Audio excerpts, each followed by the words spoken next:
Halo semuanya, selamat datang di podcast ketiga The 19 Hypothecs R 2022. Di sini aku Tessa akan menjadi moderator di podcast ketiga kali ini.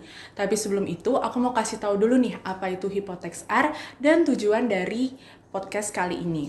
Nah, Hypothecs R itu adalah singkatan dari Hipotesa Exhibition in Revolution yang merupakan mega proker dari himpunan profesi dan peminat ilmu ekonomi dan studi pembangunan IPB University atau Hipotesa. Nah, di tahun 2022 ini adalah ke-19 kalinya Hypothecs R diadakan. Hypothecs R ini memiliki berbagai macam rangkaian kegiatan seperti perlombaan, diskusi terkait isu ekonomi, dan webinar dengan skala nasional. Webinar nanti akan mengundang para pembicara hebat untuk berdiskusi tentang ekonomi kreatif. Dan ternyata sebagai Gen Z, kita juga bisa turut andil loh dalam ekonomi kreatif. Maka dari itu, podcast kali ini akan membahas tentang peran Gen Z dalam ekonomi kreatif. Tapi kali ini aku nggak sendiri nih, aku bareng narasumber yang keren banget yang punya bisnis di platform digital, yaitu Noval Rizky atau yang bisa disapa dengan Noris. Aku mau sapa-sapa dulu nih. Halo Noris, gimana nih kabarnya hari ini dan lagi sibuk apa nih? Halo Tessa, Alhamdulillah untuk kabarnya baik dan untuk kesibukan saat ini selain kuliah, aku juga lagi ngerintis bisnis sama sering ikutan lomba-lomba nasional. Wah, kayaknya udah siap banget nih untuk podcast kita hari ini. Nah, denger-denger nih teman-teman, Noris ini punya bisnis yang namanya tuh University ID. Kalau boleh tahu University ID itu apa sih? Oke, terima kasih Tessa untuk pertanyaannya. Jadi saat ini aku sedang build up sebuah startup company dalam bidang bisnis digital atau digital business yang dikenal dengan nama University ID.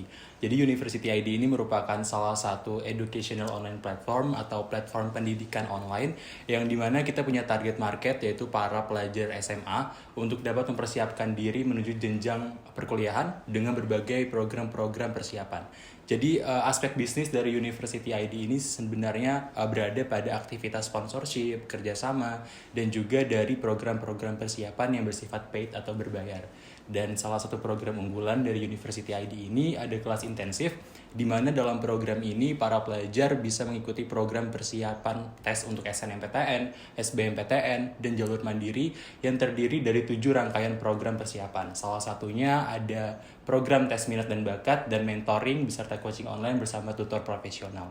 Jadi bisa dibilang University ID ini merupakan startup perintisan karena sampai saat ini aku masih dalam tahap pengembangan, pencarian investor, dan hal-hal lain yang mungkin akan selalu dievaluasi terkait dengan pertumbuhan bisnisnya.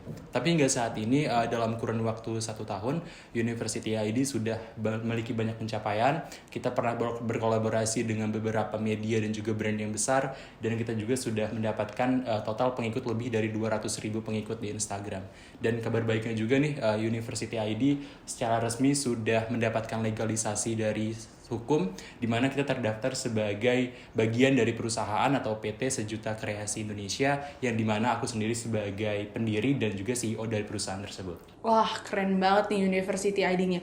Jadi ini platform yang bagus banget buat anak SMA untuk menuju ke PTN. Tapi ngomong-ngomong nih, aku penasaran banget, Noris bisa dapet ide untuk ngebuat bisnis tuh awalnya gimana sih? Dan apa sih yang ngebuat Noris mau membuat bisnis ini? Oke, sebelumnya aku yakin bahwa semua pengusaha, founder, dan juga tokoh pebisnis itu memulai bisnisnya dari sebuah keresahan.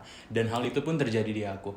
Dimana kalau misalkan kita flashback 1 tahun sebelumnya, aku masih siswa SMA yang resah dan takut.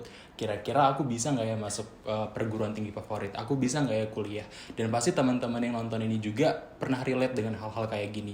Dimana struggle untuk bisa dapat kampus impian itu susah banget kan? Apalagi untuk pelajar yang bisa dapat yang tidak dapat akses untuk kesana, informasi kesana, dan banyak yang nggak tahu harus mulai dari mana, apa yang harus dipersiapkan, dan lain-lain.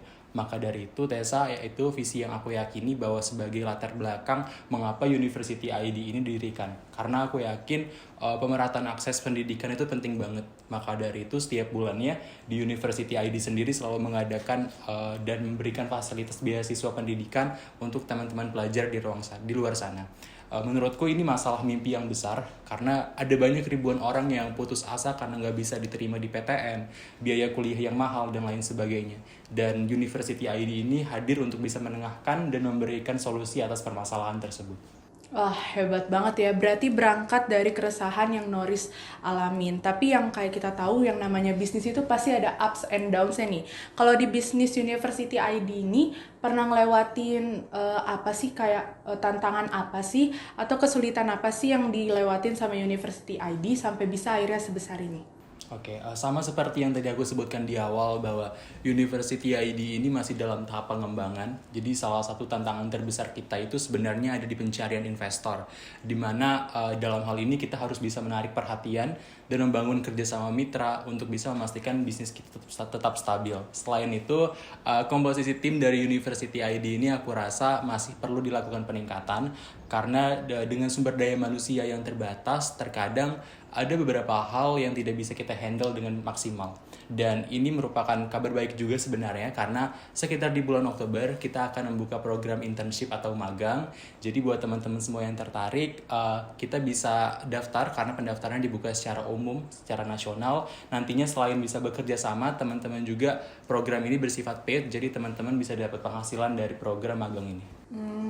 Berarti tim yang baik dan Noris yang keren banget adalah kunci mungkin ya buat ngatasin permasalahan di bisnis ini. Nah, di samping bisnis tadi, Noris kan berkuliah nih. Gimana sih cara bagi waktu antara kuliah sama bisnisnya?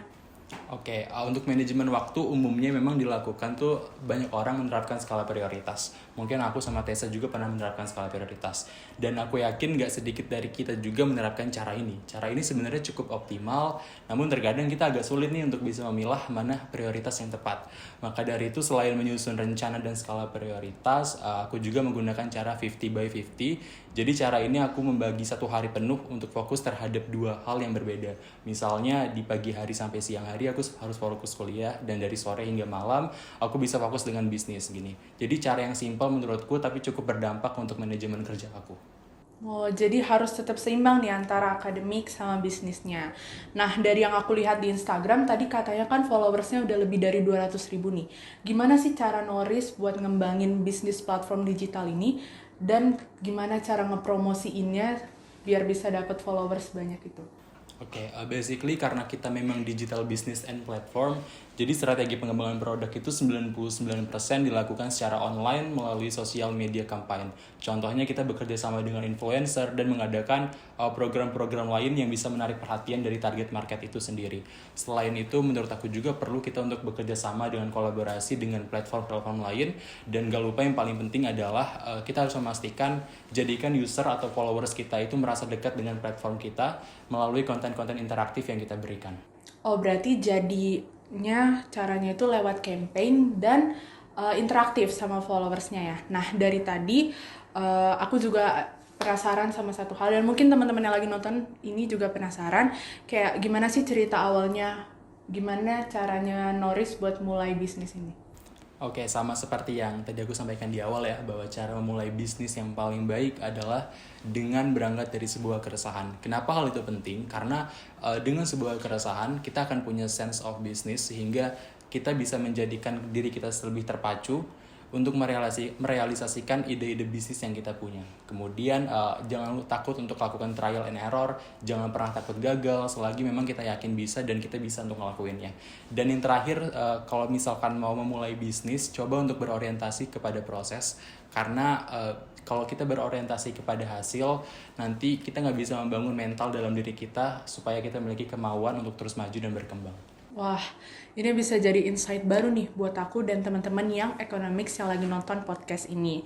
Dari tadi kita udah bahas nih gimana awalnya University ID, terus gimana cara ngepromosiinnya biar bisa berkembang pesat sampai hari ini. Aku mau nanya nih sama Noris, kira-kira untuk 5 tahun ke depan, kira-kira bisnis platform digital kayak gini masih bisa bertahan nggak? Atau gimana nih menurut Noris? Untuk harapan pasti tentunya ingin platform ini tetap bertahan, di mana yang kita tahu bahwa animo pelajar untuk melanjutkan pendidikan tinggi itu selalu meningkat setiap tahunnya. Tapi balik lagi bahwa aku berangkat atas sebuah keresahan, jadi bukan tentang bisnisnya, tapi tentang seberapa besar platform ini bisa bermanfaat untuk orang lain. Aku lebih berharap melalui platform ini akan banyak mimpi-mimpi para pelajar di luar sana yang bisa terwujud. Wah, nggak kerasa ya. Keren banget insight dari Noris tadi. Dan makasih banget buat Noris buat sharing-sharingnya pada kali ini. Dan untuk yang economics, sayang sekali kita udah ada di ujung podcast ketiga kali ini, tapi yang economics masih bisa berkesempatan untuk menghadiri webinar skala nasional dengan para pembicara hebat yang akan diselenggarakan pada hari Sabtu 24 September 2022 dengan tema meningkatkan produktivitas ekonomi kreatif untuk mendorong pemulihan perekonomian dan pembangunan Indonesia. Nah, yang economics bisa langsung daftar dan jangan sampai ketinggalan. Buat informasi lebih lanjut, bisa lihat di Instagram kita di @hipotexripb. Aku Tessa, pamit undur diri, sampai bertemu di rangkaian Hipotex selanjutnya. Sampai jumpa!